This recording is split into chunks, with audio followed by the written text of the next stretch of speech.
The environmental is the biggest tool for stopping growth, the biggest tool. The other is regulation. And if you speak to Elon, he said the regulation now to send a rocket up to anywhere, even if you do everything, it's becoming impossible. But they use environmental in order to get people not to do anything. And sometimes I say, I look at some of I know the environmental stuff better because I had to build buildings in New York. I had to do environmental impact studies. And I would see some of these guys that I'd hire for a lot of money, environmentalists that would get you through the process.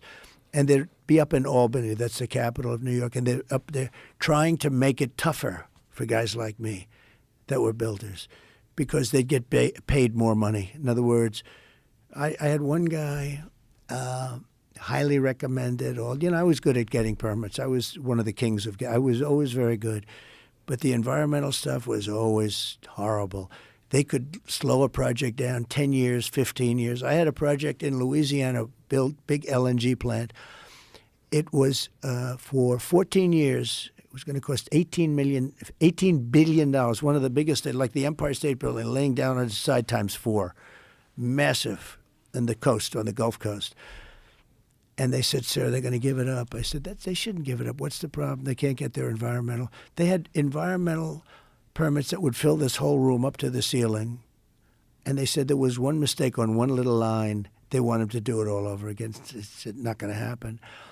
And I got them their permit instantly.